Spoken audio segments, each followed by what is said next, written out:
Lalu Injil Yohanes pasal yang ke-14 ayat yang ke-26. Saya akan lompat ya, nanti saudara bisa urutkan sendiri.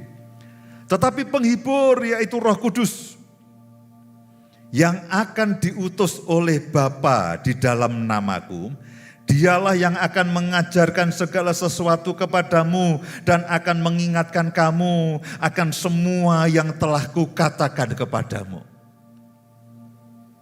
Roh Kudus yang akan diutus oleh Bapa, Dialah yang akan mengajarkan segala sesuatu kepada saya dan saudara dan mengingatkan saya dan saudara akan semua yang telah dikatakan Yesus kepada saya dan saudara. Pada zaman ini Tuhan Yesus itu Allah itu berbicara lewat Yesus anaknya. Kalau dalam perjanjian lama Allah itu berbicara kepada manusia lewat nabi-nabinya. Mari lihat di dalam Ibrani pasal yang pertama. Mari lihat sama-sama. Alasan ya kenapa kita harus mengingat akan perkataan Yesus. Perhatikan Ibrani pasal yang pertama ayat yang pertama. Setelah pada zaman dahulu, itu zaman perjanjian lama saudaraku. Ya, setelah pada zaman dahulu Allah berulang kali dan dalam berbagai cara berbicara kepada nenek moyang kita dengan perantaraan nabi-nabi. Dengan perantaraan nabi-nabi. Ada Yesaya, ada Elia, ada Elisa, ada Musa, semuanya lewat nabi-nabinya dan lewat hamba-hambanya. Tuhan berbicara kepada umatnya lewat para hamba-hambanya, para nabi, para raja dan sebagainya yang dipakai oleh Tuhan. Lalu ayat yang kedua, maka pada zaman akhir ini, Dia, Bapa telah berbicara kepada kita, saya dan saudara dengan perantaraan anaknya yang telah Ia tetapkan sebagai yang berhak menerima segala yang ada. Oleh Dia Allah telah menjadikan alam semesta. Alasan kenapa Roh Kudus itu akan menolong saya dan saudara untuk mengingatkan apa yang pernah dikatakan oleh Yesus. Alasan kenapa Roh Kudus itu akan menolong saya dan saudara. Setiap perkataan, setiap perbuatan, setiap prinsip, setiap perjanjian yang dikatakan oleh Yesus kepada saya dan saudara adalah karena begini. Kalau pada zaman dahulu dalam perjanjian lama, itu Allah berbicara lewat kepada umatnya lewat para nabinya.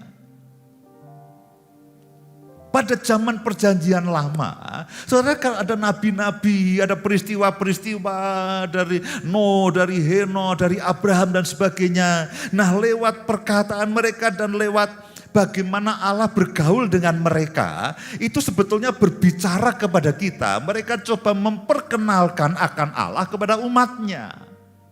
Lewat para nabi. Tetapi pada zaman sekarang ini, Allah itu berbicara kepada saya dan saudara lewat Yesus. Lewat Yesus. Tentu apa yang disampaikan para nabi itu selaras dengan yang disampaikan oleh Yesus. Itu mengacu kepada semua yang dilakukan Yesus. Tapi sebetulnya Yesus itulah pokok dari semua pemberitaan Injil itu Yesus. Murid-muridnya katakan, tunjukkanlah Bapa itu kepada kami. Yesus katakan, loh, aku sudah ngomong sama kamu. Aku sudah bergaul dengan kamu dan kamu masih tanya tunjukkan Bapa kepada kami. Tidak percayakan bahwa aku dan Bapa ini satu. Karena itulah dalam pembacaan firman Tuhan setiap hari dalam Freedom Life, itu saya kitab Injil Matius, Markus, Lukas, Yohanes atau Yahya itu adalah kitab yang akan paling sering kita baca sepanjang tahun. Kenapa? Ya karena itulah pokok pemberitaan kita, Yesus. Saudara membaca kitab para nabi itu berbicara mengenai Yesus, itu berbicara mengenai Allah, tapi bukan Yesus. Ketika saudara membaca kitab Yesaya, saudara membaca kisah Elia, kita membaca Mazmur dan sebagainya, itu banyak nubuatan yang menubuatkan mengenai Yesus, banyak peristiwa yang mengacu kepada Yesus, tapi bukan Yesus. Mereka ini bukan Yesus. Musa yang menulis semua Taurat dan sebagainya, semua persembahan, semua tata cara ibadah dan sebagainya, dia semuanya mengacu kepada Yesus. Tapi Musa bukan Yesus, tapi menggambarkan akan Yesus dan menggambarkan akan karya Yesus dalam kehidupan setiap kita. Nah, kitab Injil itulah berbicara mengenai Yesus. Bahkan mengenai apa yang Yesus lakukan. Jadi saya mendorong bacalah Injil itu jauh lebih banyak dibandingkan kitab yang lainnya. Yang lainnya juga dibaca. Itu akan menolong saudara untuk saudara punya kejelasan, saudara punya gambaran yang jauh lebih utuh dan jauh lebih komplit. Tapi bicaralah bacalah mengenai Yesus. Apa yang dilakukan, apa yang diucapkannya. Karena ketika saudara membaca Yesus, saudara membaca mengenai Yesus, saudara membaca mengenai Bapa. Kalau saudara membaca setiap ucapan Yesus, itulah ucapan Bapa. Karena Yesus katakan, aku ini mengucapkan apa yang diucapkan oleh Bapa. Setiap kali aku melakukannya, aku melihat Bapa melakukannya, baru aku lakukan.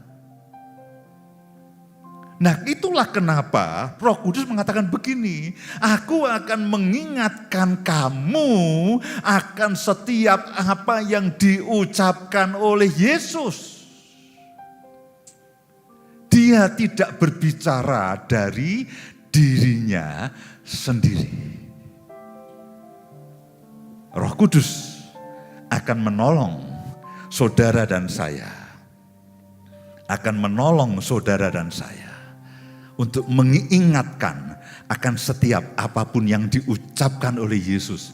Karena yang diucapkan oleh Yesus itu diucapkan oleh Bapa, itu didengar Yesus dari Bapa.